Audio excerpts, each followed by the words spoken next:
Okay. Bismillah, Bismillah, Afwan. Um, I'm going to tell you a funny story before I begin this. I had spoken for at least 5 minutes, but I was muted. I don't know how that happened. I apologize, but Alhamdulillah. So, Alhamdulillah, Alhamdulillah, wassalatu wassalamu ala Rasulillah wa ala alihi wa sahbihi ajma'in. اللهم اهد قلبي وسدد لساني رب اشرح لي صدري ويسر لي أمري واحلل عقدة من لساني يفقه قولي السلام عليكم ورحمة الله وبركاته. Jazakumullah khairan everyone watching live for joining us, and Jazakumullah khairan to the panelists for making time out for us. Barakallahu fikum. This is Vice and Voices. This is the fourth episode, episode 4. We've had at least 3 episodes, I believe. Yes, we have had. This is Vice and Voices. Basically, what we do is a bi weekly live session on YouTube and on Facebook where we discuss contemporary issues affecting the Ummah. So we have spoken about blasphemy, we've discussed Islamophobia, and last week I believe we spoke about Masjid al-Aqsa. And you can watch all of these videos on our YouTube channel, Mus'ab Ibn Umar Foundation. Be sure to subscribe and also follow us on Instagram at Mus'ab Foundation. Yes, at Mus'ab Foundation on Instagram. Also, feel free to join the conversation by commenting in the chat box, and inshallah, we will be reading. If you have any comments, any contributions, any questions, do leave them in the chat and we will be attending to those. So, I like to do a very unconventional introduction because I don't like how introductions get very formal in the beginning. So, we're going to just dive into the conversation with maybe 1 or 2 questions before we do the actual introduction, inshallah, hoping that maybe the first 1 or 2 questions will be a good segue into the conversation proper. And I'm going to maybe start with Sister Fatima. Are you with me? Assalamu alaikum wa rahmatullahi wa barakatuh. Fatima, can you hear me? Yes, I can. Barakallah fiki. So I'm going to quickly begin with you. I know that you've been married quite a while, and maybe we'll have like a separate separate live session for probably discussing how to stay married in the 21st century, because subhanallah, one of the issues plaguing our society and communities now also is the issue of marriage, right? But to start with, raising children, you always begin from the beginning, right? Start at the start, which is in the spousal selection, right? So now in your experience, in all the years, do you mind telling us how long you've been married though, before I ask the question proper? 20, going to 28. We'll soon, Wow. yeah, actually 28 years, yes, 28 years. MashaAllah. MashaAllah, April 28 tabarakallah. years. That's like almost 3 decades. Yeah, if you put it that way, yeah. Oh my God. MashaAllah. I Sounds know, like a right? lot, right? You didn't think. MashaAllah, Alhamdulillah, tabarakallah. alhamdulillah. Alhamdulillah, alhamdulillah. May Allah preserve your union. Ameen, ameen. Okay, so after all these years, I want to know what you think, in your experience, what role does a spouse play? Because now there's, the argument about, because mothers, for the most part, I think for the majority of people, we can agree that the bulk of parenting is done by mothers, right? The women in the homes. However, so sometimes we feel like, we can change things, like we do the bulk of the work, so maybe we can do, outdo what the father does and all of that. But in your experience, what do you feel? First of all, do you think that, the husband plays such an important role, or not just the husband, now the wife, so the spouses, do you think that they play such an important role in raising righteous children? Or if there was, maybe the balance was skewed in one direction, say maybe if the mother was doing the bulk of the work or the father doing the bulk of the work, would that suffice? And this is from your experience. What would you say? Okay, أعوذ بالله من الشيطان الرجيم بسم الله الرحمن الرحيم والصلاة والسلام على سيدنا محمد وعلى آله وصحبه أجمعين. Thank you so much for this opportunity, and we pray that we do justice to this. Bismillah. So in my opinion, or according, well, based on my experience as a wife for 28 years and as a mother for 27 years, I would say yes, it's very important. Choosing a spouse is very important because that is the very beginning. Now, the reason why I say this is because in my field as an educator, I see this all the time. And the children usually come to me at the age of 2. That's when they begin their education at our school. And then, all the way to 11 years. And sometimes when you see the interaction between the mother and the child, and then if we're lucky, we see the parent, the father, come in. And if we were even more lucky, we get to interact with the father. So a lot of the times it's usually the mother. And this is a big problem, I find, because yes, a lot of the parenting and a lot of the tarbiyah is done by the mother because usually, well, traditionally, the mother is the one at home. She's the nurturer. She's the one who takes care of the home front. She gives birth to children. She nurtures them right from her womb, when they're in her womb, up to the time they never leave home. Children never leave home. Even when they're married, they have children. They're always attached to home because they're just different phases. So you find that if the mother is not okay, and when I say not okay, I mean the relationship between her and the father, if there's a problem, then there's a problem with how she parents the child. So, for example, the child comes into school, mother's asleep. The nanny is the one who rocks the cradle, basically. So the mother, you're asleep. You don't even know what they've come in with. Until when they come in, they haven't had breakfast, or they come in with their water bottle infested with worms, because it's been there in the sink, sitting in the sink from the previous week. It hasn't been washed. And so all the nanny does just takes it, just puts the tea without washing it, and then brings it back. So, it becomes infested. So when you see things like that, and then when you begin to dig in and you sit down and you have conversations with, and you say, okay, you'd like to see the mother and have discussion with her. Sometimes you even get snide remarks from the nanny. This is what she says to you, like, I turn up, she's asleep. Anytime it's time for the kids to come to school, she's not there. I don't find her. Or sometimes you hear something like there's a problem in the house. So if the mother is not okay in terms of the relationship between her and the father, her parenting becomes affected. So I would say, yes, a lot of the tarbiyah resides with the mother, but the father also has a role to play. So there are different levels at which the father needs, especially the father is needed. So especially with the boy child. So when they're growing up, there's a stage where they get to they need their father, the father role. And then also when the girl reaches a certain age, like she's about to finish school, and spouses have started, boys have started asking, to get to know her more. So at that stage, I find that my daughter especially needs her father because she's looking to see what my relationship is with her father. What is happening, how we tango, so to speak, how we make decisions, how we parent them when they go and ask things for me, how her father sometimes defers to me if he's not in a position to do that. Or when she goes to ask me for something, how I defer back to her father. So that role, is very important because the children look up and they're looking and they're looking to see. And then you find her every now and again saying, in this sense, I want somebody like daddy, So it's honestly the two, the mother and the father working together, having a very good relationship. Already our roles have been cut out by Allah.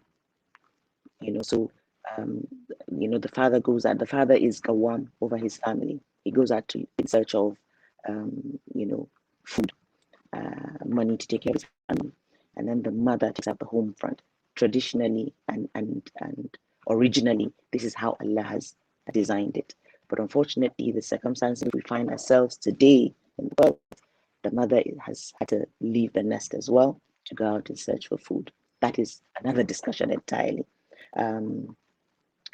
But it's very important, honestly, the presence of two working together, and having an understanding, being on the same page is very, very important. Another example I see also is when the two parents are not on the same page, the children play both parents. So when you go to mommy to ask for certain things and you don't get permission, you go to daddy and daddy gives permission. Then it tells them that there's something wrong. And it tells them that, wow, this is how I can get away with certain, things. So, yeah, very important. That relationship, very, very important. It needs to be strong. It needs to be on the same page. It needs to be based on the intent,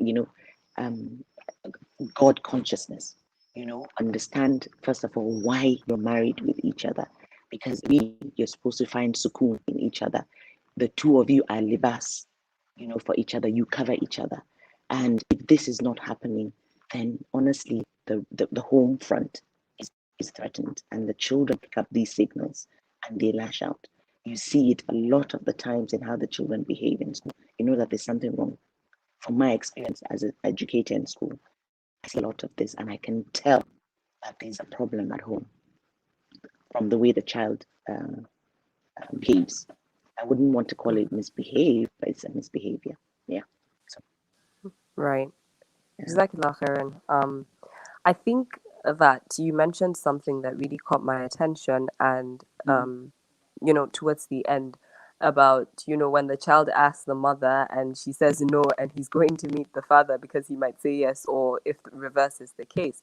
And I think I just want to ask, what are your thoughts regarding, and this also goes for Sister Aisha, maybe she will go after you, but what are your thoughts regarding, you know showing a united front, or is it, like, would I say, agreeing on maybe a way to parent? Because I recognize that a certain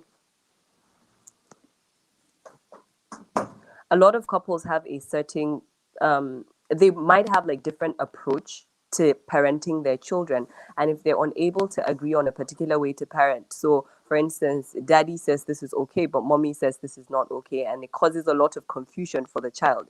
So in your experience, or as an educator but also as a mother, what do you think is the best way to navigate these sort of differences? Okay, so that's me again, or yeah. Okay, so in my opinion, or from based on my experience, what I've seen is, um, if, for example, you have a problem with the way and manner in which the father is parenting the child, so you don't talk to the parent, you don't talk to the father in front of the child, or you don't complain in front of the child. You can wait, or just say, okay, please, make a sign or send him a message to say, okay, I need to talk to you about something. So just go in. So this is what I do, honestly. When I see a problem coming on with my children, between my children and their father, there's a situation at hand. And sometimes, the way men handle a situation is different from the way we women handle the situation. So, I mean, there's no right or wrong, but it happens according to what the situation is. So when I feel that a situation is coming on whereby maybe the father is not going to handle it properly, or the way the father will handle it will affect the child in such a way as in the end it's not going to be favorable, it will not be the right uh, thing to do. So what I try to do is perhaps maybe send a text message to say, okay, we need to discuss this, or have you noticed this, or can you say it in this way, because I think he's dealing with, or she is dealing with this problem at this time. Or quickly what I do is send a message to say, they're not in a good place. They're actually beating themselves because they feel really bad about what has happened or what they have done. And they're so afraid that when you talk to them, it's going to be really bad. And so he smiles and then he just says, okay. So, what do you suggest I do? I said, well, just talk to them about it. I know that this is wrong, but you need to like really listen out and understand why they did what they did, and then you approach it from that angle. So being on the same page is very important.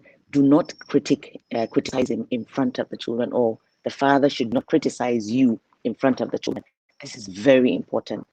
Um, Sometimes what my husband does is when he's not sure and they go to him and he says, okay, let me speak with you on that, and then I'll get back to you on this when he's not sure.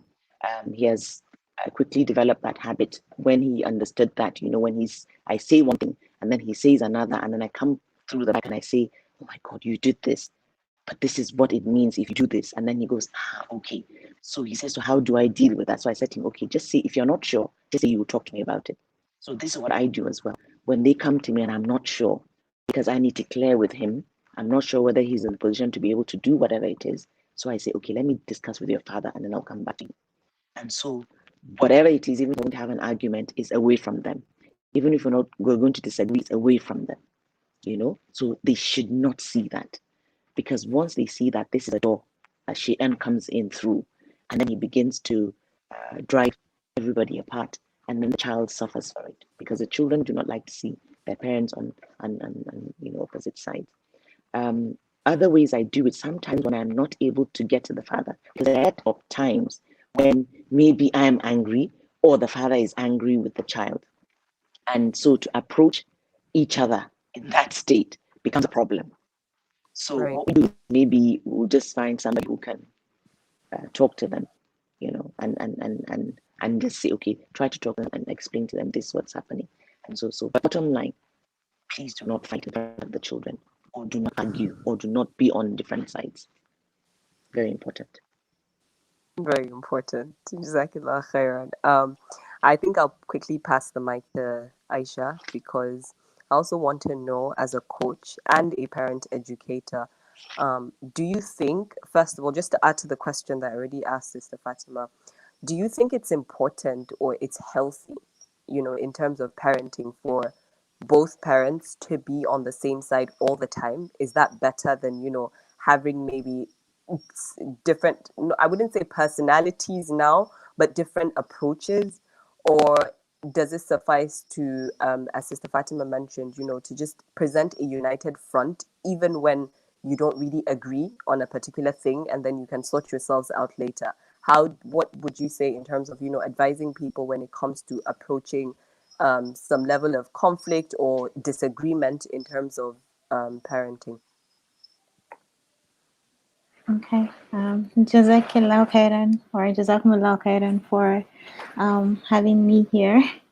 It's been amazing just sitting down and listening, actually. So yeah. Bismillahirrahmanirrahim. رب اشرح لي صدري ويسر لي أمري واحلل عقدة من لساني يفقهوا قولي آمين. So as regarding your question, I personally feel that no two people would always agree, like even when it comes to the kids, right? Because no two people have the same upbringing, like the same food, have the same means of education, culture, environment, and the same way no two people will have the same beliefs, habits, values, and character. And so sometimes you find that where one spouse has a different stand, another one has a different stand. And then it's like really Sister Fatima was saying, the first thing is don't show your disagreement to the kids. Like definitely not in front of them. But I feel like again it will have to do it for me, like my example is going to be with personalities, because like my husband and I are like very opposite personality types. And for instance, I am more reserved, he is more outgoing, and I see it in our parenting, because where I am more focused on, okay, I know I need the kid to be able to focus and all of those things, his personality type is such that he is more outgoing. He's not able to focus for too long. So sometimes it's like I'm talking to him, he's not looking at me because he's focused doing something else. Yes, like we're talking about a 21-month-old right now. So yeah, like I need him to learn to focus to do stuff. And it's like, no, I need to take him a picture, So all of those things. But I feel like, again, these are really the small things. But when it comes to the really big things, like the big decisions, like what school to go to and all of those things, I feel like it's more important to focus on leveraging your differences and writing, because again, I feel like the whole point of a partnership is because you don't have to do it alone, right? So there are certain things, like, again, for instance, I am also more calculated, so you find me with the research, you find me with the maths, the calculator, you find me with the analysis, you find me with processing data and all of that. And he is more spontaneous and all of those things. So when it comes to, okay, what are we going to eat, or where are we going to go for fun, he can be spontaneous with that. I allow him to shine. And then when it comes to the really deep stuff, like, he's going to let me handle it because I would have proof and I'll have facts, and this is it in science, and this is the hadith that says this and all of that. So I feel like it's more really about leveraging personalities, because the thing is, the for you to have wholesome kids, it all has to come together somehow. So it's not really about whether is there's no right or wrong, right, with parenting. Like, nobody is going to intentionally do something wrong for their kids. But again, because we have the different cultures and the different personalities, sometimes you find that um maybe one spouse has the best intentions, but the action is not, the action doesn't match the intentions. Like, when people say it, okay, no, it's not making sense. But nobody is going to start willingly thinking, okay, no, I'm going to try and help my kid this way. And then again, when you're looking at it from I think it's also important to have unifying values. So, and that's something that you have to decide early on, because that's another thing that will form the crux of the relationship, like the relationship of the family. So when it comes to the things that matter, correction, and again, another place where you see that the balance of the different types come together is, for instance, something happens and, okay, no, one person is probably going to be the one that's going to blow hot, and then the other one is going to be the one that's going to be ice. So again, it's just really about balance, but it really requires you to know yourself and leverage your personalities, so that it's not coming up as you're antagonizing yourselves in the presence of your kids or when you have an audience. Yeah. Jazakallah khair. I like that, leveraging personalities, and I think that this is something that is quite a struggle for a lot of parents, because we're still trying to understand who we are as a person, what our strengths and weaknesses, and how to leverage even our own personalities, much more our spouses, right? And a lot of I remember one of my friends saying that all of us are basically doing damage control, because there's a lot of unlearning also that has to come into parenting, other than just learning. Like, there's so many things that you need to unlearn and then relearn. But so it is a lot of work, and I love that you just summarized in one phrase, like, leverage personalities, because we can't all be the same, and you can't be like your spouse. And just dealing with and coming back to Sister Fatima's point about dealing with your differences behind the scenes, right? So Jazakallah khairan for that. Sister Kulthum, I'm coming to you. I was actually so excited that you agreed to do this live as well, because you're someone that I've always been fascinated by, because you're a homeschooling mom in Nigeria. It's quite uncommon. That's the truth. I think that till date, you're the only homeschooling mom. I think, other than Aisha now. Aisha has joined you, but you're the only homeschooling mom that I know. And again, it's unconventional. It's not something that we're familiar with. It's odd. I'm sure you've had like a lot of questions. Why are your kids not going to school with extended family, with friends and family friends and neighbors and everyone that you meet? And I feel I like to believe that it was a difficult decision to come to, because again, even for the resistance, we might be reluctant to take such a bold step. So I'm eager to know what role your husband played, or your spouse. I use the term spouse, your husband though, played in reaching this decision, because again, I like to believe that there was a lot of resistance from people. Did you have the idea from the get-go, when you married, or when you started having children, that were going to homeschool? Was it something you researched and you were okay with? And how were you able to navigate that and come to an agreement that, okay, we're going to be homeschooling our children? Yeah, Assalamu alaikum wa rahmatullahi wa barakatuh. This question, Fatima, well, it's going to take us the whole day. In summary.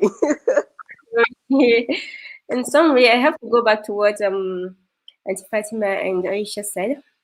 Like when you're choosing a spouse, that compatibility is very important because you don't have to. You might be of different personality, but you don't have to agree on the very small things. But generally, you should have the same value with the other person. And Alhamdulillah, with my husband, like it's like what do you say it in Hausa? Like batting it, the other we're just so Perfect. compatible. So and like in my family, they just felt I'm the weird one anyway, and they just felt like I've been pushing my ideas on him, and he's been just I don't know how to say this, and he's been just going along with it. And on the other side, at the part of his family, they think that he's the one that is pushing things to me. They don't know we are just a bunch of weirdos and and like we just have the same kind of ideas and the same kind of personality and the same kind of beliefs. And Alhamdulillah, and it has made the decision so easy because you feel some people want to home educate, but their husbands are not on board, and that's will make it very difficult for them to do that. So, and about my decision to home educate, I I knew right from the university days that after university I just want to be a mom. Like I don't have any other ambition than just to be a mom. And a lot of my colleagues and my family they just find it very weird why you according to them, like you intelligent and you studied a very good course, and why you throwing all this away just to sit down at home and you know? But well, that's what I wanted, and I went for it. But the decision to home educate doesn't come right away. It was I think I had something or read something I can't remember exactly that where and how, but I still remember the words that if you have the opportunity to teach your child Surah Al-Fatiha, you better do it as soon. You should be. You should better do it as soon as possible. Like you should be the first person to do it, because he's going to be reciting Surah Al-Fatiha for the rest of his life, and you'll get the commission each time he said the Fatiha. And that like piqued my interest. Like I want to start teaching them something. Teaching her. That's my daughter, my first daughter. And another thing is then we were at home. I really like to be hands on with her. We were doing just our things, our activities, just normal things like we play. I set up the play, I sit down with her, and we do things together and all that. So I wasn't eager to put her in school. I wasn't eager to put her in school. I just want to delay the thing, but I didn't make the decision to just want to delay it. Like, okay, fine, it's 1, 2, 3 and ABC. Nimana, yeah, I can teach her. I can teach her the nursery rhymes. It's so simple. When so we started, and I just saw like she's learning a lot and enjoying ourselves and all that. So I decided not to put her in school, even when she's ready. Like she was 5 plus, and she was ready to go. Like according to the system here, like it's from 6 they start going to is it primary school? Yeah, primary one also. But there are a lot of since from age 3, like I start getting there's talks from the family like when is she going to school? What is she still doing? This and that. Everybody is like talking, and I told her no, I want us to do our nursery at home. Maybe if she's going to primary one, then I can put her in primary one. And when she's ready for primary one, and there was a lot of pressure. Like she just have to be in school, and the fact that we are living in a very extended family setting, it doesn't help matters. Like together with the grandparents and the aunties and all, so everybody really wants her to go to school. So we decided to give it a shot, and we put her in one of the schools, and I think she did first term. That's yeah, she did the entrance exam, and they just felt like it's she can just start primary one. She's doing excellent and reading whatever and all that. What happened? So we said no, we don't want primary one. We want her to just start maybe the kindergarten or something. We don't want to push her too much. But the owner of the school insists that she can do primary one. Let's not hold her back and do all that. We put her in primary one, and we're not just happy. And number one, I don't like the school runs, going back and forth, going early in the morning, coming back. I don't like it. And the teacher, even though the school authority were willing to adjust some things for us, they were quite supportive for the way we want things to be. But the class teacher is finding it difficult because she has her own conventional ways, traditional ways of doing things. So we're not just happy with the whole experience, and we decided to pull her out, and we continued home educating. And another thing, while we decided to pull her out just after a term or two, is it consumed all her time. When she comes back, she has, like, she's in primary one, but she has all this assignment to do, and we don't get to do all the bakings we used to, and all the knitting and all the other activities we're used to doing. And I just felt like she's missing out on the life experiences that she needs, those life skills and all that. So we decided to just go on with the home education, and we continued. And when her other brothers came along, and we just continued from there, alhamdulillah. Wow, So I hope I mashallah. answered your question. You did, and you prompted me with more questions because I'm again fascinated, and I have more questions, but I think we'll just end up digressing and moving away from the actual topic of the conversation. So for Jazakallah khairan for giving us a summary. I think now we can move into the actual introductions. So I'll just let each one of you do introduce yourselves maybe in like a minute or 30 seconds quickly before we go on to the other questions, inshallah. So Sister Aisha, do you want to start?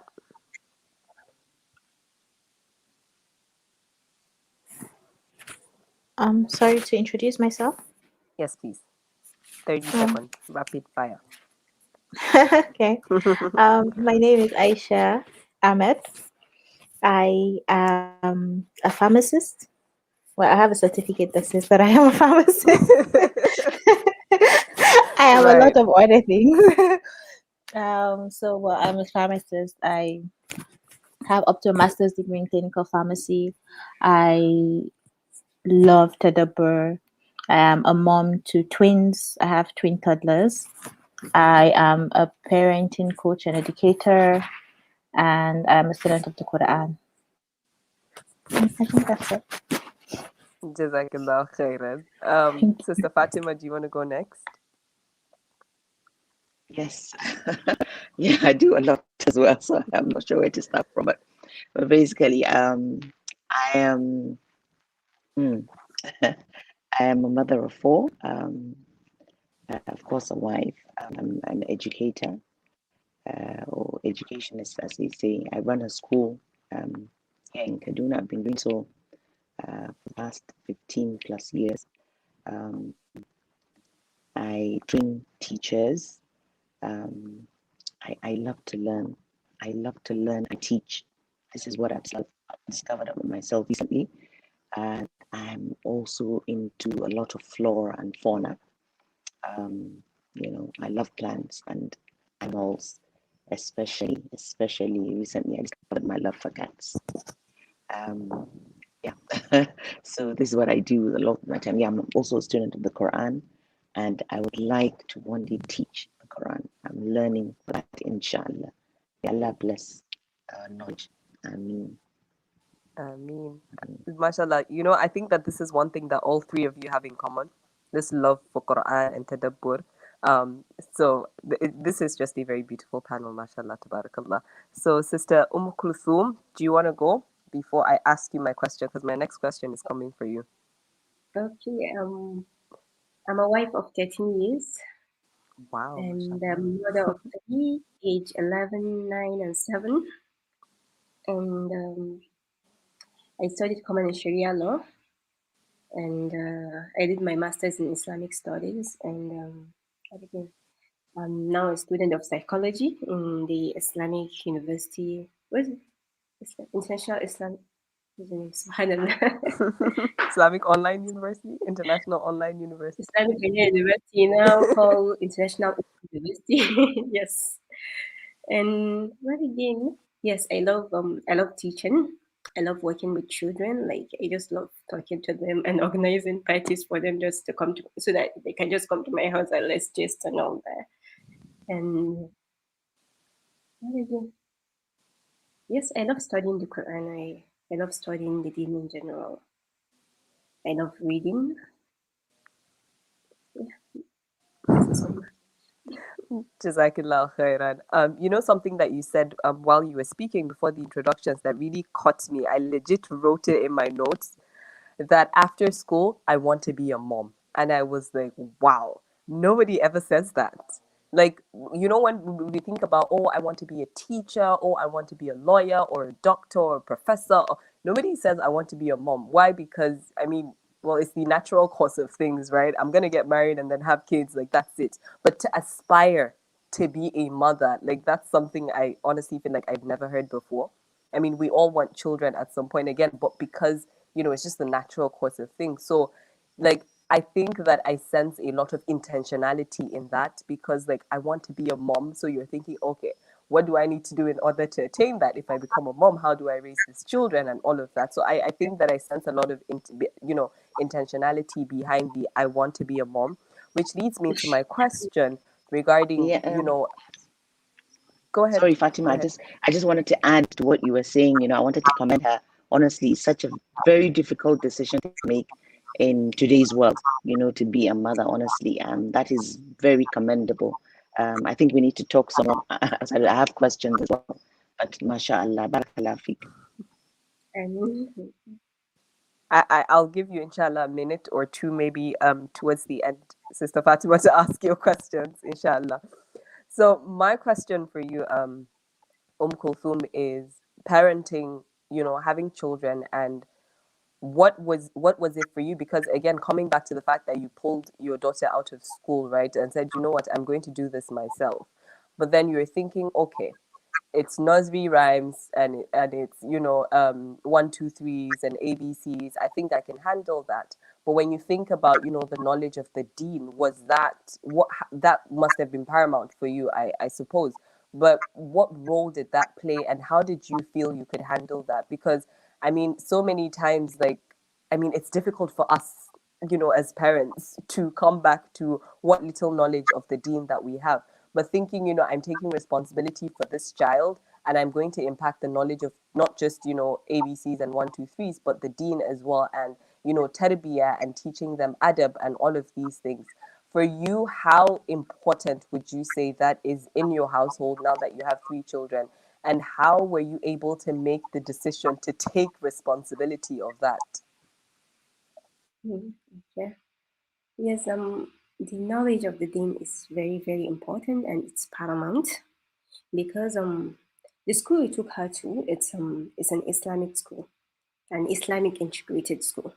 But what I noticed is it's just they just do like Quran, Arabic, and the morning azkar and all of that, and that's what makes it Islamic integrated. But in the core value of that school and the other things we do, it can be quite confusing, you know, for the student, for the child. Like, okay, because once they invited us to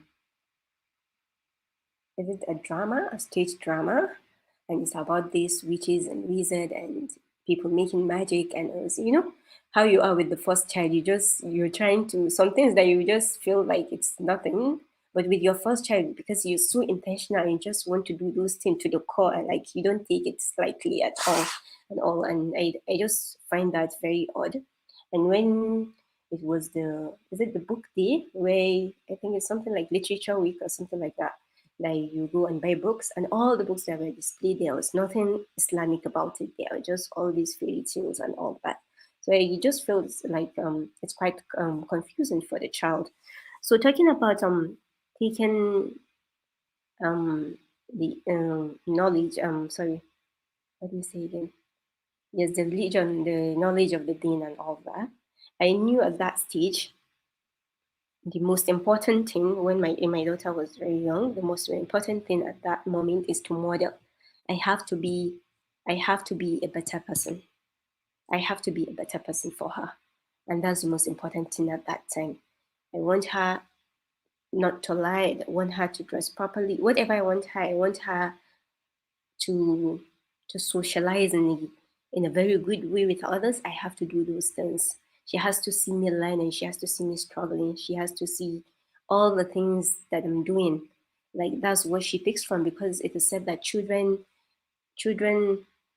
what is it? Children hear, listen with their eyes, because it's more about what they see you do than what they hear from you. So I think she made me a better person, because I was just trying to model the person I want to see in her. And parenting, actually, it's more of connecting with your childhood. That's what I realized. It's about connecting with your childhood. It makes me go back to see, okay, at this time, maybe when she was a bit older and when I had other kids, okay, what was I, maybe when there is a situation, I try to think, okay, when I was in a similar situation when I was a child, what was I thinking? What was the adult reaction? How did I wish they reacted to this and all that? So I try to be empathic towards the whole thing. And then we did a lot of the Quran, and from the get-go, my goal wasn't for her to do the typical sauka we said we do in this part of the world. Like you just want your child to able to read the Quran from cover to cover. It's about being so intentional, see it as a book of guide, trying to understand it. So I make sure whatever I teach her, we just say it, and with other boys as well, we just sit and chat and explain to them how it is. And then we did then the seerah of the prophet, because to know Allah is to worship him, to know the prophets is to love him, you know. So we try to, I make sure through the Quran, through the hadiths, I try to understand, I try to make them fall in love with the Prophet. Because in the Sirah, we didn't only do like the Sirah of the Prophet from his birth to his death. We add other things like the Shama'il al-Muhammadiyah, like where the description of the Prophet is, like what he likes and how he jokes, his best food, the way he sits, and the other day I was even joking with them. I said, "Do you know that the Prophet loves burger?" And my son was, "What? He loves burger? I think that's let's get some burger. Let's eat some burger and all that." I say, "But wait a minute, is there burger during the Prophet's time?" I say, "Yeah. There's this food called farid. It's just like bread with some meat inside. I think it's burger." And he said, maybe sandwich, maybe burger, or maybe just pita bread with some. And we just made a joke about it and all that. And so they just feel really connected to the Prophet Sallallahu Alaihi Wasallam. And I think that made a huge difference in their life. That's why when they had a hadith, they don't take it lightly. They try to act upon it and all that. Because during our Islamia days, like most kids don't like going to Islamia because there's this horror. Islam is taught like in a very scary way, and you get beaten for the smallest misbehavior or mistake or something like that. I can remember when I was doing my tahfiz when I was young, there was a time the teacher would say, for each mistake you make, you have 2 strokes of cane. And that's how we endured and all that. But we know that we're just going and doing it. But I don't want that for my kids. I really want them to connect and see it as something that it's something that comes, we call it that intrinsic motivation from within themselves. Like, do you know Allah? Do you know the Prophet? They have this and they just want to connect. They just want to worship and him. I hope I'm not rambling. Sorry. I hope I'm not rambling. You're But not I hope actually. I hope you get the gist. Absolutely, absolutely. And there's so many things that you said that I read that really has have stuck with me. And one of the things that you mentioned, and I think I first heard this as well from Sister Fatima, is that children listen with their eyes.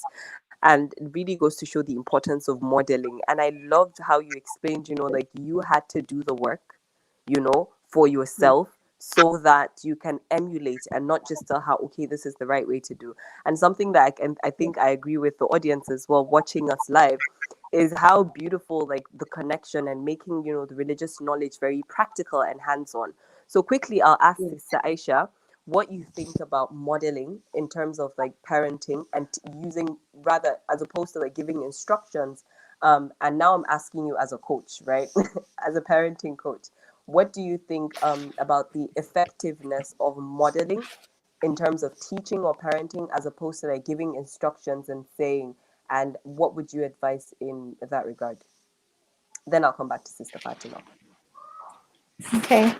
Jazakallah khairan for the question. To be honest, I was doing a lot of research on early childhood education, and I came across the Montessori paradigm, and it's big on that, right? Like it really talks about showing, and it's Montessori is not a top down approach. Like you're teaching, they're showing, right? And for me, I just felt like it was something that really ties in with the fitra, because like when you think about it, like that's the way we learn the religion. Like how many before you sat in the class to learn wudu, you watched people do it like often in your life. And so I got like interested when I made that link, and then I started to institute it at home, like just a little at a time with the twins, and it's the showing, like just something as little as I'm going out and I wear my veil. Like I'm not saying wear your veil when you're going out, but my 2-year-old would drag a veil with her when she's running to chase me when I'm going to work and all of that.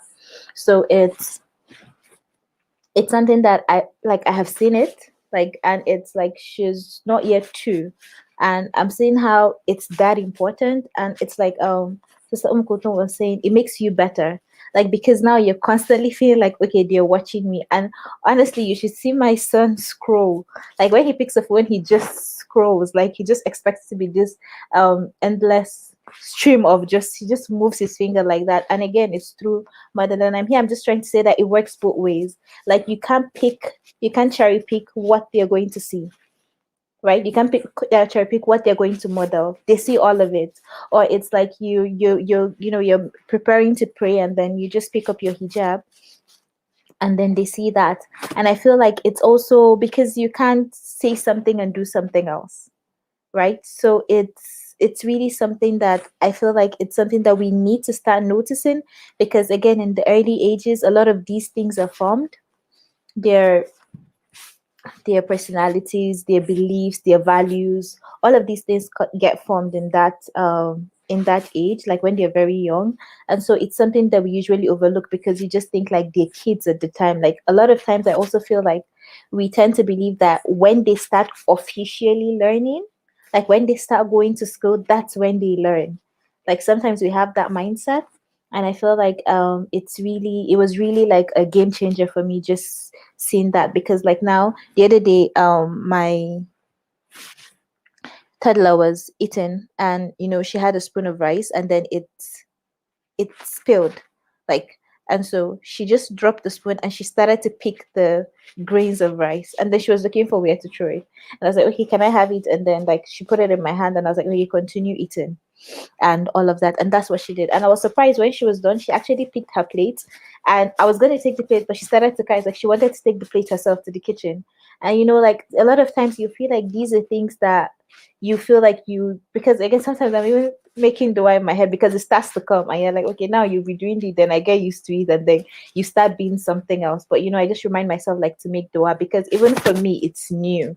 It's like what you were saying about learning and unlearning and relearning. And sometimes it's like, okay, I hope it's not going to be short-lived, but again, just in that moment making dua, because really you're not doing anything. Like you're not doing anything. So so when it comes to modeling, what I'll say is that it's really something that we really need to be very careful of, because our kids are watching. It's like you said, they listen with their eyes. Like, it's so amazing the way that their minds just soak up these things and they do what they see. So yeah. Wow, Jazakallah khairan for that. And I can totally relate on, kids doing the little things. And I love that you mentioned you can't cherry pick. They will see what they want to see. Like, they'll see what you're showing them and what you're modeling, and they would choose to do what they choose to do. And there's really absolutely nothing you can do about that. And so, again, like, just coming back to how parenting is just such it's a journey for you as well as for the child, because you're growing, you're evolving, you're learning, you're relearning, you're unlearning, you're trying to do better so that they see. And you can always, and especially now that kids can ask questions, you're like, oh, you can't do that. And it's like, mommy, why? Right, but you did it, but daddy did it. So we have to be really, as you said, be careful of the fact that they're seeing these things and they're emulating, and we're their first role models, we're their first teachers.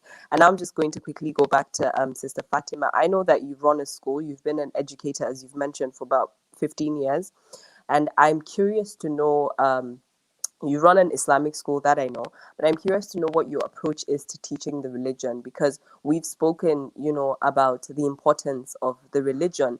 And I know that Sister Kulthum mentioned, really trying to help the children connect with the story of the Prophet, with his reality, with who he was, and not just, oh, the Prophet said this is halal, this is haram, just, the very strict black or white rulings, but really helping them to connect so that they feel attached to the religion and the Prophet Sallallahu Alaihi Wasallam. So I want to know, in your experience as an educator, like, how have you been able to model this and design what exactly is your approach to teaching the religion for children?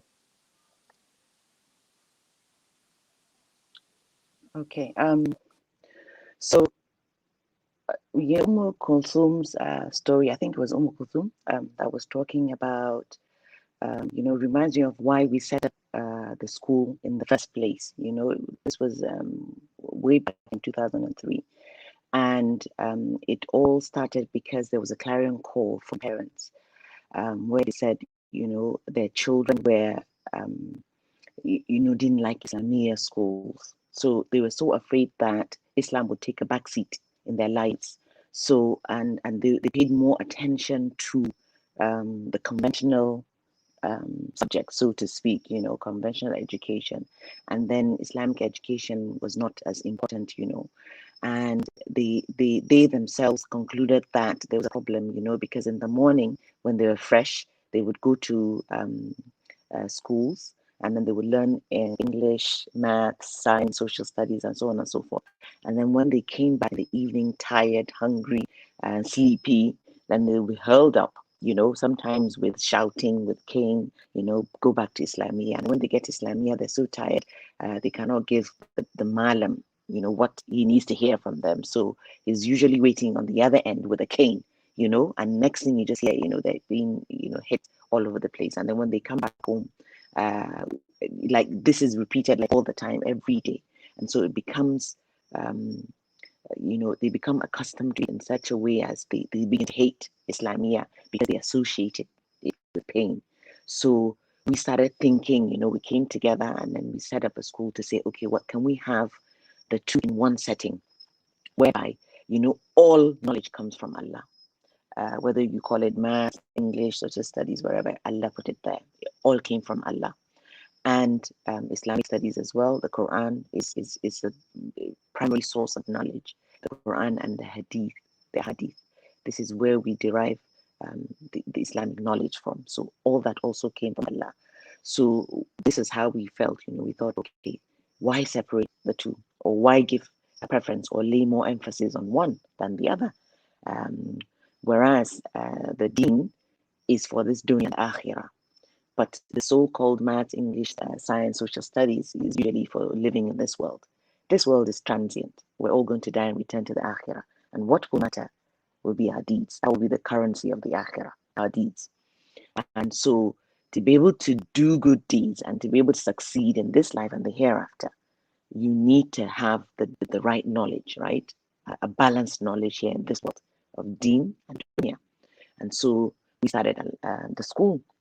And so initially, you know, it was all about teaching those conventional subjects, for lack of a better expression of it, from Islamic perspective, you know, but it was work in progress. So as we went along, we started with just one class, and then we added one more class every year. And as we went along, we improved. So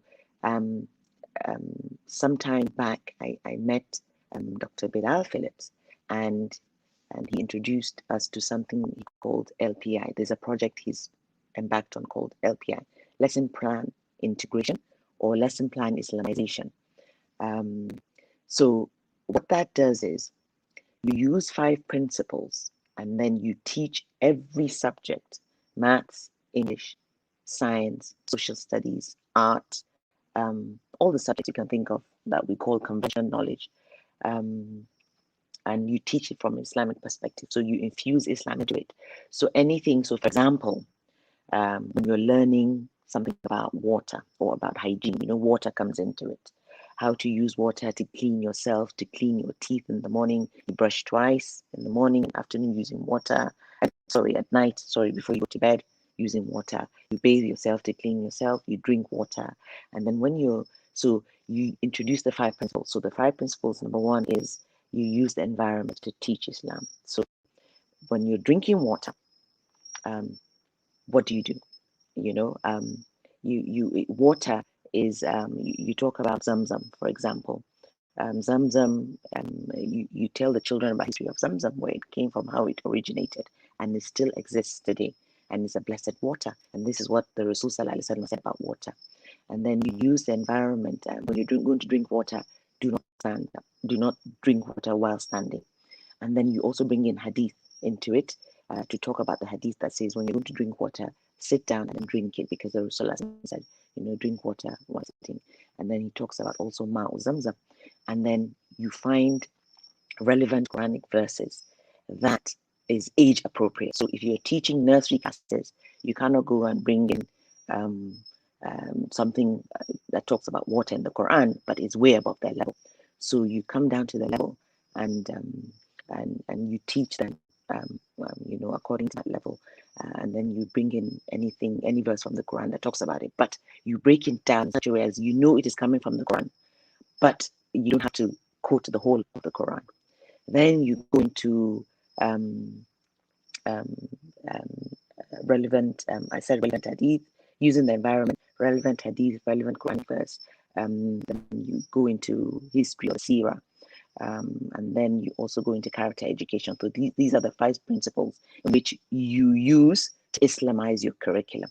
So this is what I am basically doing in my school, to bring in Islamic knowledge into it. So it's not just teaching hadith, it's not just teaching Tawheed or Quran or Seerah on its own, you know, but you have to find a way of integrating it into what you do in the school. And integrating Islam. So this is how it becomes part and parcel of their lives. They begin to practice Islam. But if you teach it separate, then it just becomes like, okay, they just know the knowledge, but how does it apply in their lives? So again, you also have to find a way of extending that learning into, you know, their lives, you know, outside of the classroom. So how does it affect me at home? How does it affect me in my dealings with my peers, with my parents, with my community, with my neighbors? You know, what does Allah say about this? What has the Rasul Sallallahu Alaihi Wasallam taught us about this? You know, and stuff like that. So this is how we teach Islam as well. So we still have a long way to go in terms of the integration, but like I think Kulthum rightly pointed out, you know, it's not enough to just say, you know, I'm teaching the children how to pray, so I just teach them the rituals and everything. No, why is prayer important in their lives? Why do I need to pray? What does it mean to pray? It means that you're having a conversation with Allah every day. You need to have a privacy setting where you discuss or you talk to Allah. You ask Him for anything you need, you know, or you praise Him because He gave you all of these things that you see. You know, He has blessed your life and stuff like that. So and we pray when there's not enough rain. We pray for that. When we need to make a decision, we pray Salatul Istikhara. When we need to make dua, we need to come closer to Allah, we pray Salatul Tahajjud. When we need to, we go for Juma, special prayers on Juma day, and then on Eid also we pray the Eid prayer, and then Salatul Janazah as well. So you teach them different aspects of it and how it affects their lives, so they see it clearly, and then let them understand why it is important and why it's important to their lives, what Allah has said and how it is Allah. So ultimately, what you need to do is keep the children connected to Allah in whatever it is you're doing. If they're learning maths, if they're learning fractions, you talk about how, what Allah talks about when Allah talks about quarters, about halves, about a third, and stuff like that, and how it relates to the Quran. So, again, also telling them that, look, the Deen, the Quran has a lot to do with everything, because that is where we derive our knowledge from. The Hadith, also, those are the sayings, the actions of the Rasul Sallallahu Alaihi Wasallam. So Allah sent him to come and teach what is contained in the Quran through his Hadith. So, and Allah has chosen Islam as the perfect way of life for us.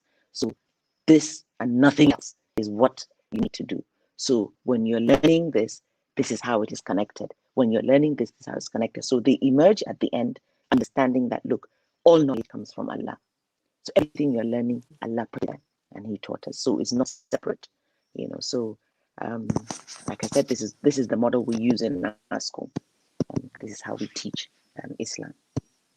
MashaAllah. I love that you mentioned. And then also the culture. Sorry, I forgot to add the culture. Yeah. And the culture as well. The culture, you have to build and develop a culture in the school that is Islamic. So as soon as they walk in through the schools, there are teachers waiting for them to say Assalamu alaikum. So when you say Assalamu alaikum, you spread the salam, you increase the love, you develop the love and the bond between the Muslims, and then we also have non-Muslim teachers in our school. Now, once my teacher taught me and said, look, there's no use you living with non-Muslims in your society when you don't teach them or you show them what the real Islam is. So in our school, we, the Muslim teachers, we, the Muslim management, and the Muslim children, try as best as we can to model Islam in such a way as the non-Muslims, Muslim teachers, at the very least, they understand and the beauty of Islam, at the very least. If Allah brings them to believe, to the Deen, falillahi alhamd, that is what we would like. But at the very least, that they understand and they see the beauty of Islam in us. So this is something He has taught me, and I think is very, very important. And we try to do in our school. So when you come in, you will not even notice, you will not see the difference between non-Muslim teachers and Muslim teachers because of the way they dress. It's an option to dress Islamically because what we say, the policy is you cannot come in with your hair open, with extensions all open, with your legs open, with your chest open. You have to wear long dresses, cover your necks, cover your hair, and then you'll wear long sleeves. And this is the policy. So whichever way you want to express that is your choice, and you cannot wear tight clothing. So when they see the Muslim teachers wearing abaya, they opt for that. So when you come in there, you will not know that they're non-Muslims because they have opted to wear the abaya and wear the veil along with it as well. So this is how we try and do our best to teach Islam, through the culture of the school and then through the curriculum as well, and role modeling, of course. We carry the parents along as well. We have to. Yeah, alhamdulillah. Jazakallah khairan. I think a lot of things that you said, but especially what Aisha mentioned, that all knowledge is from Allah. And so whatever you're trying to do, again, like it's coming back to Allah, because so many times in teaching our children, we sort of make Islamic knowledge supplement, secular knowledge. And so there's this, like they're like two separate things. And it's so difficult for a lot of children to reconcile and live as Muslims. It's a lot of, like I'm living just as a human being, whatever that is, a lot of the times with, secular influences, and because that is your lifestyle. And then here and there, you pray salah, 5 times a day. Alhamdulillah, that's amazing if you do that, right? And then you're, fasting in Ramadan, and then there's this guy. There's just all these, theoretical things that you need, or rather you have to do.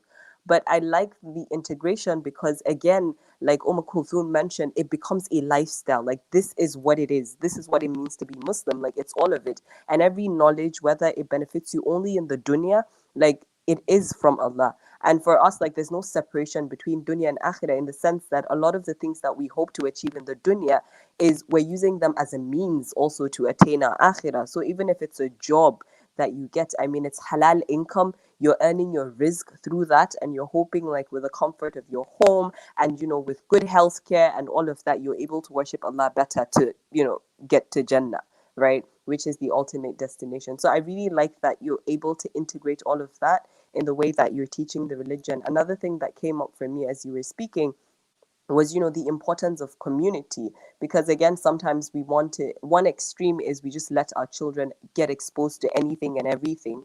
On the other hand, another extreme is where we're trying to, just raise them in a bubble, or, like on an island, and just isolate them from the world. But the reality is they will grow up, they will meet people. We don't know where life is going to take them, and we want to build we want to raise wholesome children that are able to, navigate life in the best way possible. Even when they meet these obstacles and all of these things that life may throw at them, they're able to really just navigate it in the best way possible. And finally, a point that I want to make that I've seen basically like reoccur is the importance of ta'deeb, they call it, before even ta'lim, which is basically like teaching the adab, inculcating the adab. So whether it is in the way, and even as like from the earliest age, you can start this like with toddlers, you're teaching them, like someone mentioned in the comment, how when she's going out, her daughter brings her veil to her. Or if, they want to pray and your daughter knows to, cover her hair, or they want to eat and they're using their right hand, or, they're leaving the home and they're putting their shoes with the right leg first. Like, these are little things, but they're part of the sunnah. So they may not understand the hadith. Of course, you don't tell a 2-year-old that the Prophet ﷺ said. They're going to look at you like, what's wrong with this woman? But we're teaching them, like, we're inculcating the lifestyle, inculcating the adab, so that when they get to a point where, they start to understand, like, the why, they already have formed a habit, right?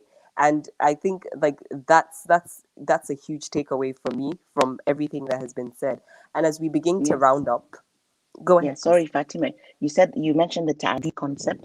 Actually, that's a combination of the ilm, the amal, and the adab. The ilm being the knowledge, the amal being the practice of the knowledge. So whatever you learn, you must be given opportunity to practice it, put it into practice. So that's the amal. And then shaping it with good character education. So it's that combination. That's the ta'adi concept. The ilm, the amal, and the adab. Just wanted to add that for you. Jazakallah khairan. Thank you for that. So as we begin to round up, so we don't take too much time, I have a long list of questions, but I'm just realizing that we won't have enough time to go through all of them. So what I will quickly do is ask one question that I feel that it's a conversation that needs to be had, and then we'll go through some of the questions in the comments, and then inshallah we can end the session. So the question, and I'm going to begin with Kulthum, is on social media and basically digital media. I know that as a homeschooling mom, perhaps it's likely that a lot of the resources that you use to teach your children are digital resources or online resources. Social media is a huge thing. I'm not going to say a problem. It's a huge thing, especially in this generation, right? There's the good, but there's also a lot of bad, right? There's a lot of good, but there's also a lot of bad. And I mean, there's so many research, like so much research out there now talking about, how we should limit screen time for children. And it's a crisis as far as I'm concerned, because on the one hand, like, technology is just evolving at such a pace that, like, it's difficult to keep up with. There's always something new, always an easier way to do something, always an easier way to access information and all of that. At the same time, we're seeing, like, we're raising children in a generation where we can really not detach them completely from digital media.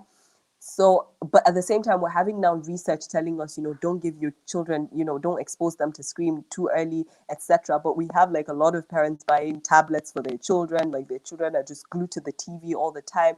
And in as much as there is media that is good for them, like with so many resources, even Islamic resources online, and the cartoons and the sheets, and learning resources and everything. I'm curious how you are able, first of all, what your opinion is or your thoughts are regarding, digital media and children, but also how you are navigating this homeschooling your children.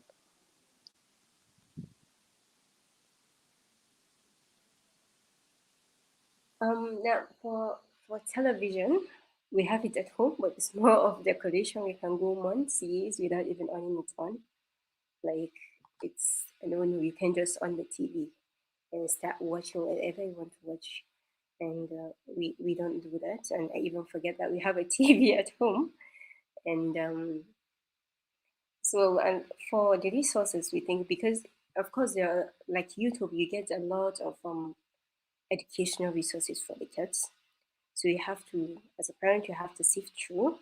And I am the one, like, do my kids are a bit older now, like they can go to the resource system on their own, but we don't allow them to do that.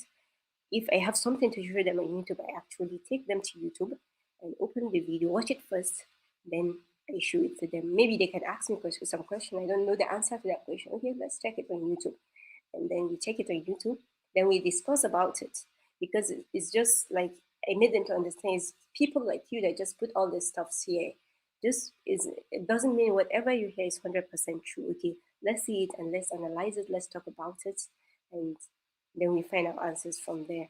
So, and there's a lot of other educational apps that we use that aids you in learning. Maybe is it maths or reading or something like that. So we made use of that, but it's kind of guided. So they don't have the tablets.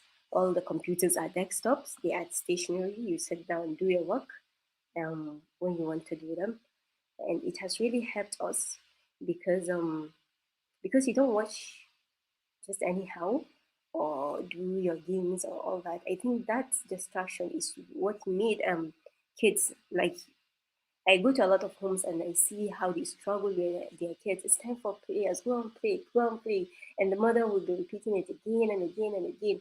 So, and because they are so glued to a particular maybe program or something, and they find it so difficult to do that or something like that. But alhamdulillah, like I can't remember ever telling my kids to go and pray. Whenever it's time to pray, they just go and alhamdulillah, alhamdulillah, all the prayers is and they do it in Jama'ah and they go to. In fact, my youngest, he's 7 years old. His greatest ambition in life is to be the Imam of the Masjid al-Nabawi. He always say that every day. Please, Mama, pray for me. I want to be the Imam of Masjid al-Nabawi and all that. So, alhamdulillah, I think that guided thingy of the media. You don't just allow them go in and consume anything. It really helped us, and it made them focus on other things because we've introduced them to using other softwares for design, like the Adobe Illustrators, like the Blender. Like my 7 years old use Blender very well. It's an app that you use to make 3D models. He said he realized that there's no a lot of Muslim toys, so he wants to make Muslim toys, and he used this app to make different. He made a 3D model of the Kaaba, 3D model of this and that, and he's just waiting for a 3D printer to start printing those toys. Alhamdulillah, but yeah, we can afford it for now. So he keeps practicing.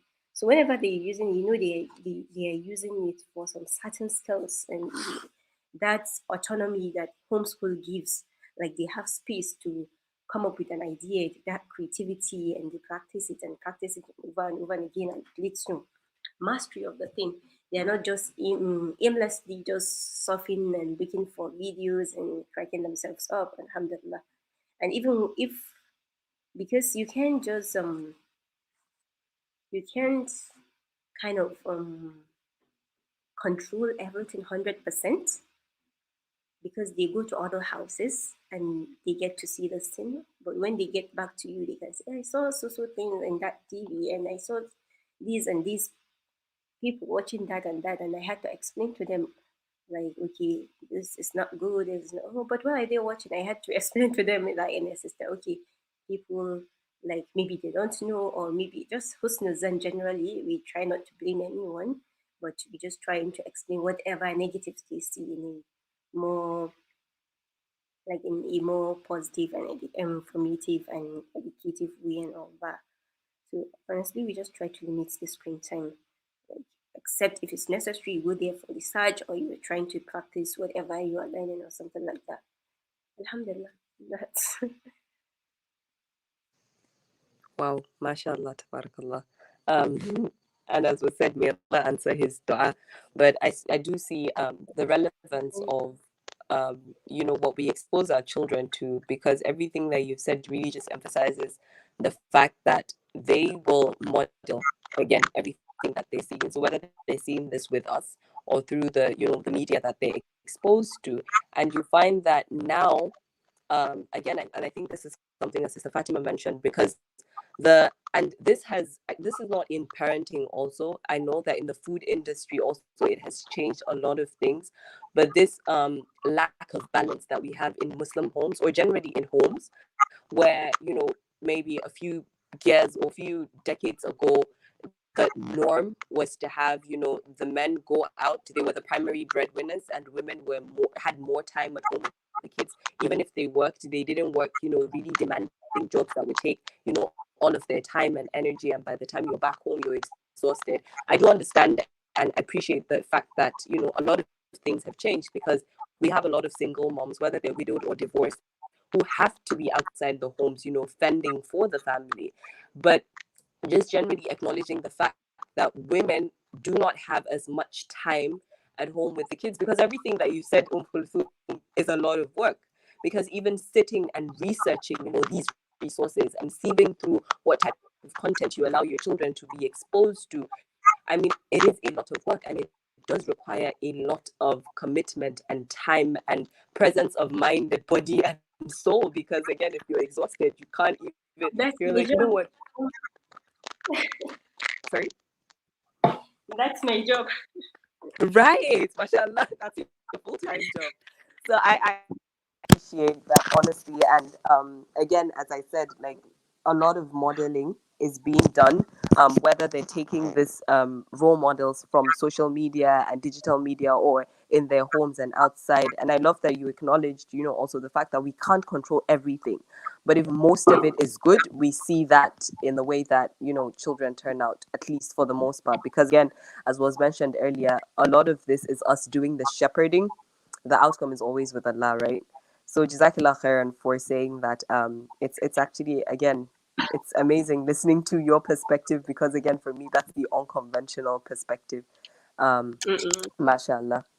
So going on to, I don't know who wants to go first, Sister Fatima or Sister Aisha, regarding social media. I'm also curious to hear if you do speak, or rather when you do speak, Sister Fatima, about, because I know you've parented across generations, right? So maybe you have a millennial kid and maybe a Gen Z kid, I'm not sure. But I've seen, just, in the course of maybe 20 something years, parenting must have been different in a way, in regards to social media and digital media. So maybe before, digital media was not such a problem.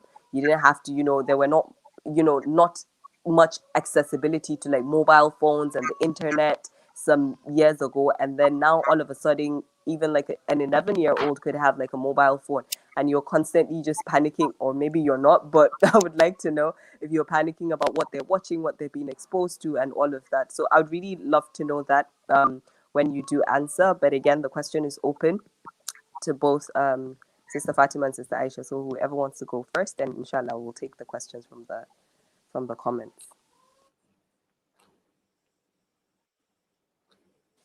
Sister Aisha, please go ahead. Well, I wanted her to go first. Okay. Okay, Heidi. And I just felt like we could give her, because like she would have a lot to say, so it Right. would be so that we're not short for time and then we have to rush her.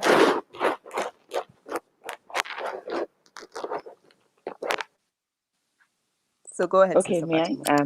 Yeah. Okay. Well, if I were to go back in time, now listen carefully. Honestly, if I were to go back in time, I would do parenting differently with social media, with telephones. I would not give the children telephones. Honestly, I would really restrict screen time, um, um, and iPad time or telephone time or TV time, whatever kind of screen, I would restrict it. Honestly, I would do it differently. Um, it's very important that what I see and hear these days is really frightening. When I started having children, of course, at that time, it wasn't so bad, it had just started creeping in, and now it's full blown. Um, Pornography is real, parents. We need to really understand that this is very important, key. And the fastest way for children to come into contact with that is being, and you don't have control over it. It just pops up in adverts when you're doing work. Uh, but a couple of months back, I was doing work with my daughter, and my son was helping me navigate, through, our generation, we have issues with technology. So he was helping me sort it out. And just as we were just doing something on the screen, there was a pop-up, and it was horrible. It was pornography. And I was like, oh my God, what is my daughter going to think of me now? Because she was using my device and she probably thinks that's what I've been watching, And then immediately my son picked on that and he said, this is what they do. This is what they do all the time. When you're watching, you see it pop up all the time. So I was like, okay, phew. But, it opened my eyes, to a lot of things. And that's why I said if I was to do it differently, I would not give my children phones. The first exposure that children have to pornography is at 11 years. Is at 11 years old. Now, they begin to become curious. The children begin to become very curious from primary 1, primary 2. Primary 2 is when they start to talk about it. Now, when children are exposed to pornography, boys would like to just watch it all the time. They keep watching and watching. But with girls, they want to act it out first. This is the difference. So that's why you have a lot of child molestation, child on child molestation on the rise. So, so when children, the bathroom in my school is very close to my office. So when children come into the bathroom, I am panicking. I am there right at the door. I'm standing there. I have somebody watching the bathroom doors, and making sure there aren't like a group of girls going in there because I don't know what they're exposed to. And they come into the bathroom and this is where they act it out. They just act it out on each other. So we have to be very careful. And unfortunately, all of us, our children have been exposed to some form of pornography through social media. All of us. So it is very addictive. Recently, a relative has come to me to say, I don't know what to do. My child has been watching porn and she's very young. I was so gutted and the mother was so confused. So I said to her, how, she said, we were just doing homework and, I just give her my device, I just give her, and then, all of a sudden this is what's happening. And I was like, oh my God, so I need your help. So really at that age, it's very important for parents not to panic when something like that comes through. But like Sister Ummul Kulthum said, we have to really watch those devices. You have to be like guarding them. Either you take it away from them now, or you're guarding them, or you put some kind of guard on them. Please. This thing is very aggressive. It's very addictive. Even at that age, children can become addictive. The reason why it's addictive and it's growing is because number one is it's very accessible easily. You're watching something, it pops up. It's there. Okay? Then it's affordable. It's cheap. They don't have to pay for anything for it. It's anonymous. Porn likes children secluding themselves. So when you see your children secluding themselves and going into the room alone or entering the bathroom with their telephones or locking the doors, please check. Please check. Know that there's something off. They're watching something. Now, when your child is exposed to pornography, they're not bad. Don't think of them as bad. They're victims as well. Please. It's very important because the mindset here is very important. If you think of them as bad, your approach will be wrong. So you begin to punish them, you begin to hate them, you begin to dislike them, you begin to do things that they begin to think, oh my God, there's something wrong with me. But when you think of them as a victim, then you want to protect them. So let them understand that, look, I'm taking these devices away because I don't trust the device. I don't trust the internet, not you. I'm trying to protect you. I trust you, but I don't trust them because they will, corrupt you. So have those important conversations with your children. You have to have that hard conversation, honestly. Like I said to you, from primary two, that is age 7. That is when we begin to understand that they're noticing these things, they're noticing each other. You hear girls sending boys messages that I like you, I want to marry you, or you hear boys sending messages to girls like that, you know. And what I tell parents is don't panic. Do not panic. What you need to do is just and just don't make it a big deal, because once you make it a big deal, they know that there's something wrong, and their curiosity becomes aroused, and they want to go and find more and more and more.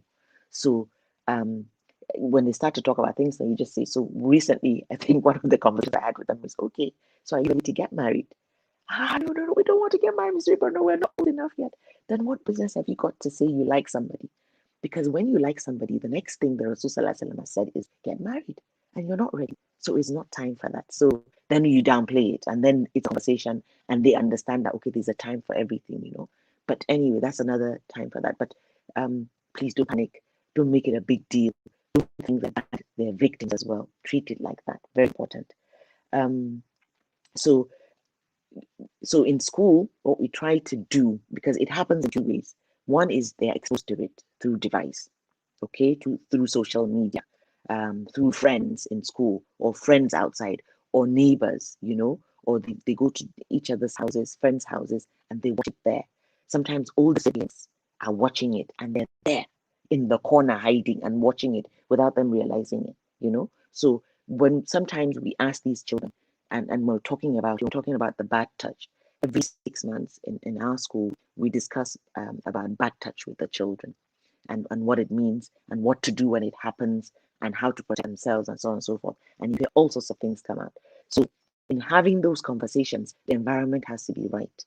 You have to be careful with your facial expressions, with your body language, because you want them to say more and you're listening. And when you're listening, you're fishing out the red flags, and then you're asking more questions and leading them to say more. So that is when I get to hear a lot more. Older siblings, cousins, uncles, brothers, sisters, neighbors, nannies, security, drivers. This is where they get it from. So even if you hide it, they see it from there. So wallahi, parents, we have to sit up. We have to sit up. We, the school, we need to do a lot more.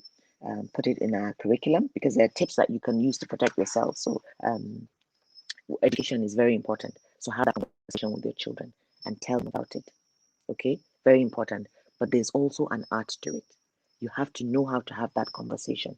And Fatima, I think we need to organize the Sunday and how we teach. I've done it before. I don't know if some of you were on it, but we need to teach each other how to have conversations, difficult conversations with our children about that, so that they protect themselves. You have to create healthy alternatives for these children, away from screen, away from screen. So if you take that away, what are you offering as an alternative? We have to have that.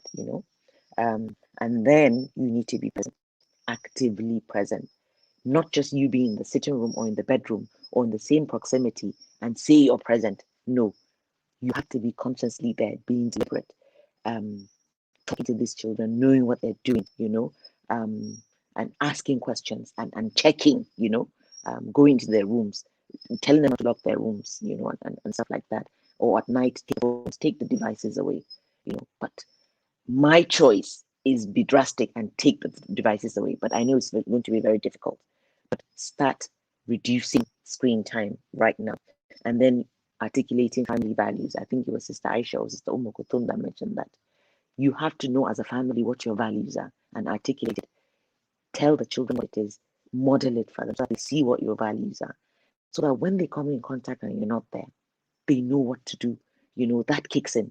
Their shy killer just kicks in and takes over, because they know that mommy has talked about this, and I need to stay away from it. And then, of course, like I said, role modeling, very important. Learn how to say no as parents, please. Very important. Choosing your neighborhood is very important as well. I know in Nigeria it's very difficult, but if you find yourselves in a neighborhood that is not good for your children, then you have to be careful where they go to, who they visit. You know, I don't like sleepovers in this era. I do not like sleepovers unless and until I know the family and I know that the mother is there and the mother is, we share similar values. So very, very important, and discuss absolutely anything with your children. Allow them, please, to talk and listen. Listen and listen. Please do not get them away. Very, very important. Social media is a distortion of the truth for them. Social media or screen time. TV just distorts reality. So we need to tell ourselves that. And so no wonder many kids are so depressed, are turning to, escapism, turning to drugs, alcohol, when they grow older, only to find that what they see on TV is not in real life, is not reality. So that root shock, can drive them to these vices. So there's a lot to talk about these things, but we can do a lot more with this, honestly. But parents, please take those devices away. Wallahi. Social media is not good. It is not good for the children. Yeah. Assalamu alaikum. Like I said, there's a lot to say. I can go on and on, but I'll stop here because we don't have enough time. Yeah. Honestly, I will take you up on that, organizing another session to really talk about having these difficult conversations, because the reality is daunting. It is. Sometimes you want to be blind to it and pretend these things aren't happening, but they are. And with, as what you said about the accessibility, it's amazing how easily you can access these things online. I know when I first had my Facebook account, it would ask you like all this very, very rigorous process. You had to, are you 18? And this, you had to confirm, have a parent, something, account links to it or something. But now anyone could start an account with TikTok and all of these, it's a lot. It's really a lot. And I do like, it's just, for me, it's coming back to the fact that we have our work cut out for us as parents. And I like that you mentioned, it's not just being present in the same room, but really being present, actively present. Are you observing what they're doing, what they're looking at, And subhanallah, like it all ties to, like the entire conversation just ties together about us being more vigilant, but also modeling, but also being careful about what our children are exposed to, and not just, it's a lot of work. A lot of work needs to be done. May Allah ease the task for us. So quickly, Sister Aisha, I'd really like to know your thoughts about social media and digital media and exposing children to that, and then we will take the questions and inshallah bring the session to an end. Okay. Jazakallah khairan, and Jazakallah khairan, Sister Fatima. I'm glad that you had this page, and yes, I'm looking forward to more of this conversation. Alhamdulillah. For me, I feel like even for us adults, I don't know, is that my network? Yeah, I think it is, but I think it's we can hear you audible. Okay. So, Okay. So I feel like even for adults, it's horrible. Like you said, like sometimes you're just scrolling and then something just pops out, and I have, like, again, because you're constantly now aware of everything that you're doing when the kids are around, it's like, okay, what just happened and all of that. And I feel like it's something that you can't do without, like Sister Kulthum said. And it's like now even schools are having like homeworks, like now it's not like students are back in school, but you find that, like, I know some parents that I've worked with, the kids still have homework online and everybody has to have a tab and all of that and all of that. And a lot of times that you can't control it. But I think over the past few months, some of the things that there are a lot of things that you can use to like ban the site, like ban certain sites so that certain things don't come up. And I feel like everybody's talking about having these conversations, like you have to have these difficult conversations, but really nobody's talking about how to have these difficult conversations, because there's a lot you can read and learn, but I feel like experience is like such a wealth of information. Because yes, everybody's saying you have to have this conversation, the good touch, the bad touch, but what does that mean? Like sometimes I feel like even as an adult, I don't get it. Like I don't know how I'm going to explain it to someone. Like there's a lot that comes up with that, and I feel like at the end, my ramble is going to be a lot more questions.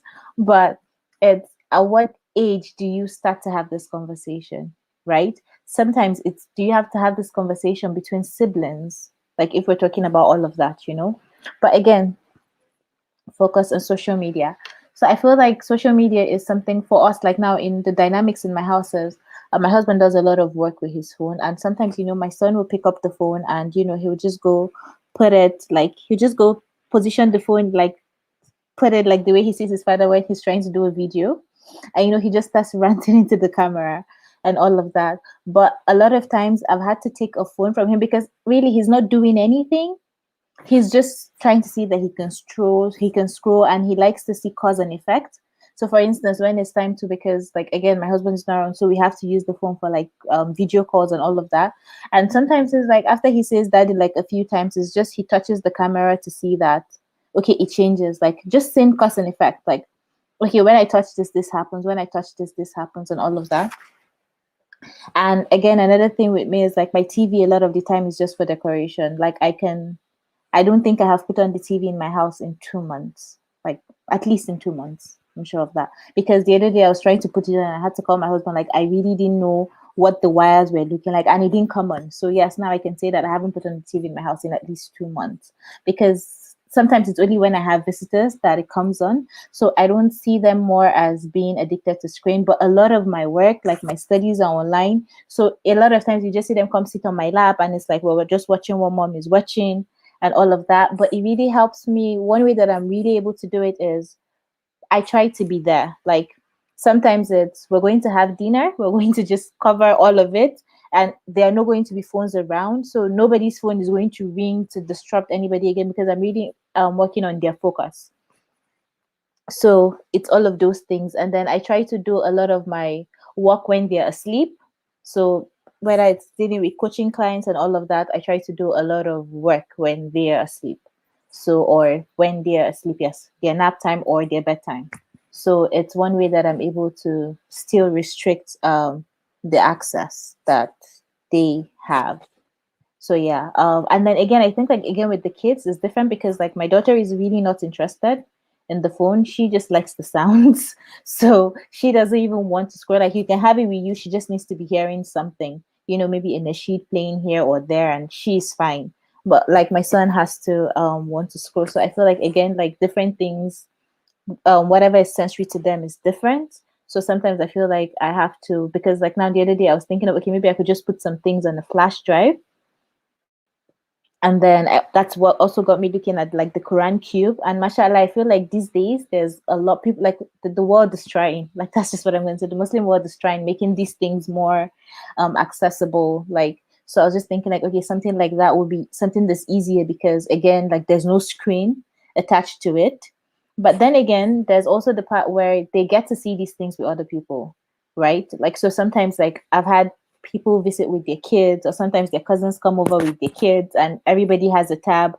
And so sometimes you find them again being all of those things. But I really like what Sister Kulthum said about how they're learning to understand that it is a tool, like it's something that you should use. And I think something that I took off from that, so it's not something that should use you, so you don't take, it doesn't take too much of your time, it's just a tool, you use it and you live it. And I feel like that's something that maybe might help with that I don't say pandemic, but I'm not sure it's the right context because of what that is. I would But yeah, agree actually if you did use yeah, the word pandemic. yeah. But Jazakallah khairan for that. And I'm just going to quickly ask you, it's a yes or no type question. I know Sister Fatima, and I agree with Sister Fatima. I'm more like Sister Fatima, but I think you're more soft and subtle. So I think that you might have a different approach. But are you more for kids who are already like addicted to screens? Because she said that she would just basically like take them away, and everyone's just gonna have to deal with it. Are you more just take them away or wean them slowly? Um, Honestly, sometimes I take it away, Oh, like even from my son. Like I actually do take it away. And then he cries, and then I just bring those colorful wooden things, and I'm like, okay, let's do something and let's build something. And it takes him a while, but he gets back into it. So like sometimes I do just rip the band-aid off. But yes, it's against my character. But yeah, I would just rip it off like that. And it's like, no, loose ones. Like we're just gonna sit down and enjoy a meal together. And it's not like he's going to understand the words as they're coming out of my mouth, but that's what I say. And then, everybody just sits down.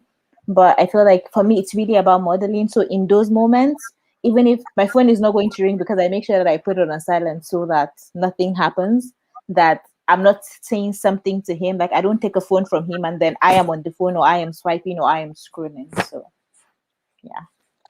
Right. I love how which is like we had to go premium, where because of those ads that keep popping up, now we can't. we just have to start paying like every month for it, so that we avoid all that altogether.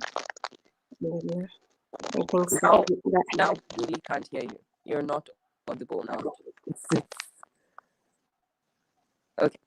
All right. So I missed what you said towards the end. But yeah, I think I got the gist of it, and I was saying that I really like how it all ties. We always just come back to modeling, right? So let's quickly move to the questions. One question that has been recurrent, specifically for Sister Kulthum, is what about interaction with outside family? I had one question from Sister Saliha. Let me find it quickly. It says, yes, Salaam alaikum, Sister Kulthum. How easy has it been for you to homeschool preteens? Does it affect their socialization? Because aside learning, the learning part, I realized school helps with socialization. So quickly, Kulthum, 1 minute, can you respond? Well, I'm almost. Can you hear me? Am I audible? I don't know if it's on my end. Let me confirm. Sister Fatima, can you hear this Kulthum? Because it's yes, I can, but there's a crackling noise. There's a crackling noise somewhere. Even for you. I think just go ahead. You can hear me? Yes. So I'm almost 100% sure that this question is going to be asked. Like it's the most asked questions about when to homeschoolers, like what about socialization? And first, let's define socialization. It just means when people learn from the values of others. When you are teaching others your value, that's what socialization means. And as far as I can remember in school, you don't really socialize if you're talking about interaction, because that's what most people define socialization are, because most of the time you just go, like you can remember, just sit down, focus on your work, no noise making, no talking, and the only time you have to really talk to your friends is during the break time, and which is just a very short period.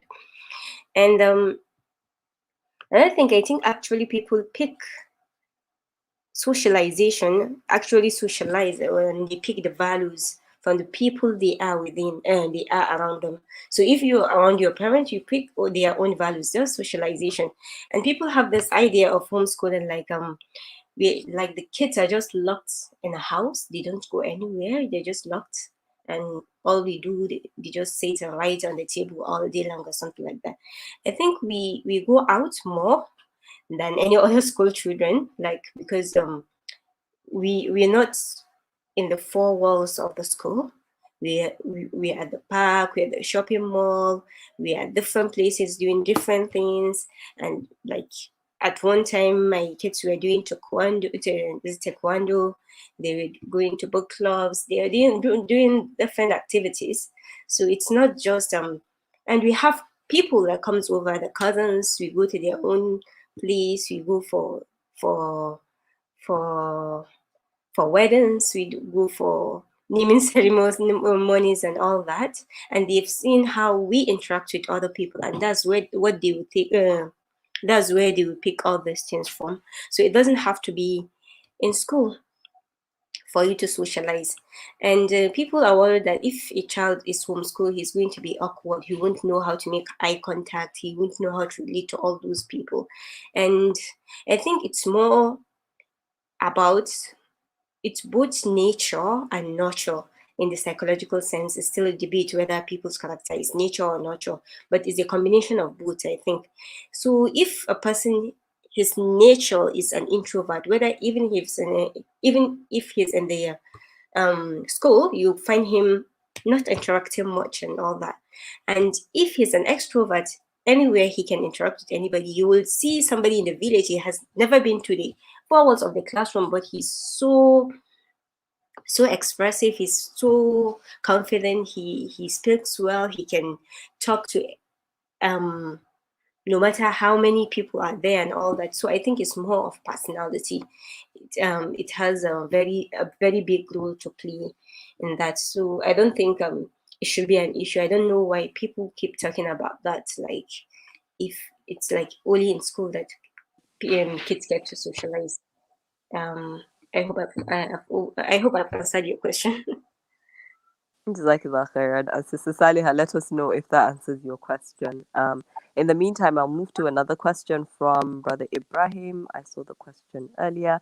Yes, and I think, Auntie Baby, this one is for you. He says the spouses mostly focus on how they manage their arguments behind the scenes, but we don't focus on other members of the household, such as the domestic staff. What can you say about this? So the influence, I believe that the question is the influence of interaction with domestic staff. So maybe everyone, domestic staff. Do you understand the question? Well, actually, I'm not sure, but if you do, just explain to me what you would like us to talk about more. Spouses So I mostly think focus on how they manage. Okay, go on, Fatima.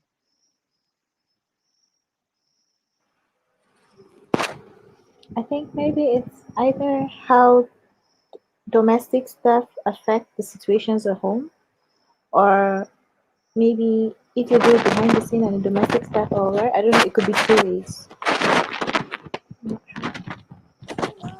I think so as well. Okay. So in terms So of maybe like interaction with the spouses were able to hide their arguments, but maybe a domestic staff heard and brought that out, like, or again, what of the influence of the domestic staff? Like, it could be both ways. I'm not sure. Yes. Okay, so the response should be how spouses argue sometimes in front of domestic staff. Is that really what it is? No, I think it's about maybe when Okay, the if parents Ibrahim have is listening. their values and the domestic have different values which are opposite of the parents. So how do you balance that? So when parents are actually wanting to talk, their workers are not, right? Is that really what it is? I think he Okay, just he did add clarified that he something. Yeah. meant Okay. Okay. What is it? he says like you can shoot at a domestic staff, so you're hiding arguments between you and your spouse, but your domestic staff does something wrong and you just go off at them, and without any filters or anything. Okay. Yeah. Right.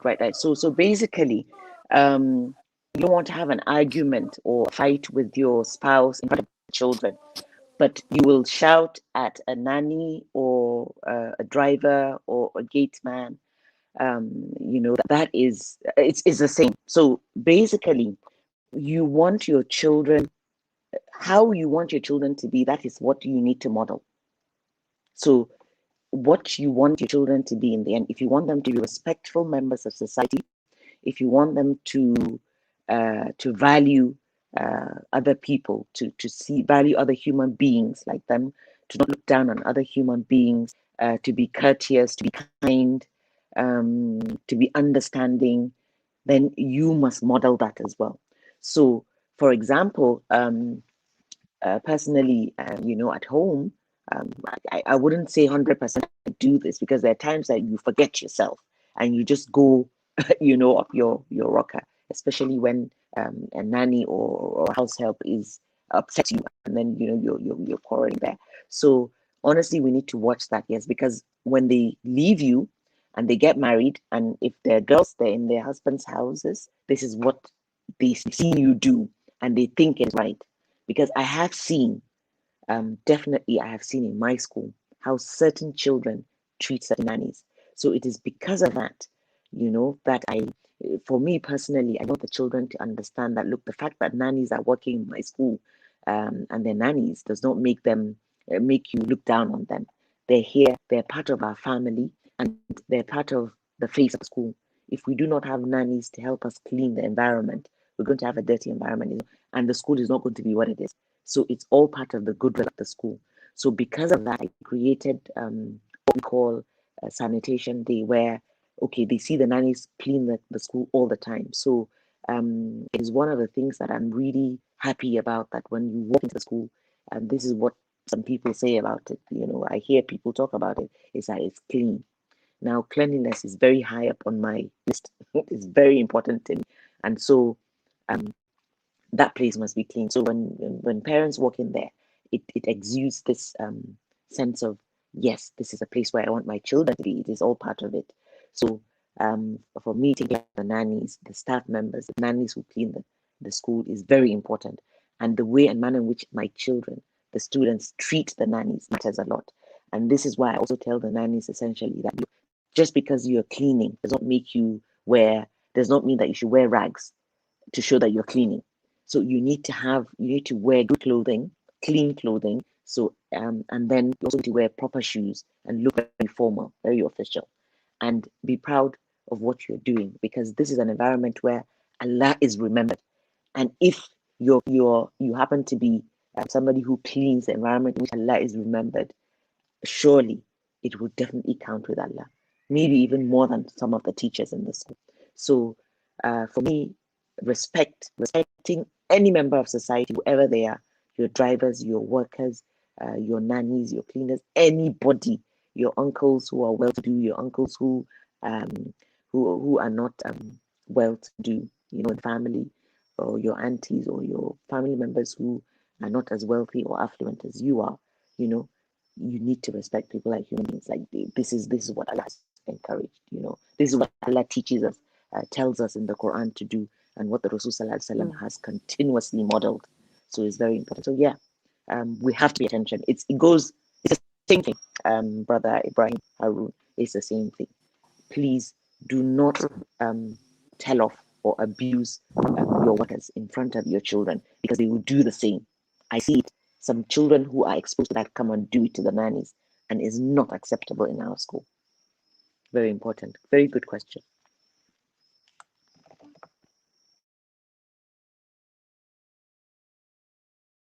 Jazakallah khairan for answering that rather very thoroughly.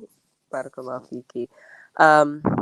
I think there are more questions that I've seen in the comments, but I'm afraid that we can't take them. We've overstayed. It's been, well, maybe 2 hours, and I recognize that we're all parents, and even if we're not, there are a lot of things that we probably have to get back to. So jazakumullahu khairan, thank you so much for again making time out for us, for honoring our invitation and showing up and staying all the way through and giving us insights on this topic. For anyone watching live again, and if you've had any questions that we've not been able to attend to, please feel free. I've left the handles of the panelists in the comments. Feel free to maybe send them a message. And I apologize, panelists, for the flood that might come to your DM. But yes, please feel free to send in your questions, or you can send your questions directly to @Mus'ab Foundation. That's our Instagram handle, and we will be sure to send it to the panelists, inshallah, for responses. Again, jazakumullah khairan. This conversation cannot be, justice cannot be done to the topic in 2 hours, but we've tried our best, and may Allah put barakah in it. Once more, jazakumullah khairan. This is where we end the session, inshallah. سبحانك اللهم وبحمدك أشهد أن لا إله إلا أنت أستغفرك وأتوب إليك. Assalamu alaikum wa rahmatullahi wa barakatuh. Somebody had to make an appearance. But okay. Assalamu alaikum. Wa alaikum assalam wa rahmatullahi wa barakatuh. Jazakumullah khair for this opportunity. Lovely. Yeah, alhamdulillah.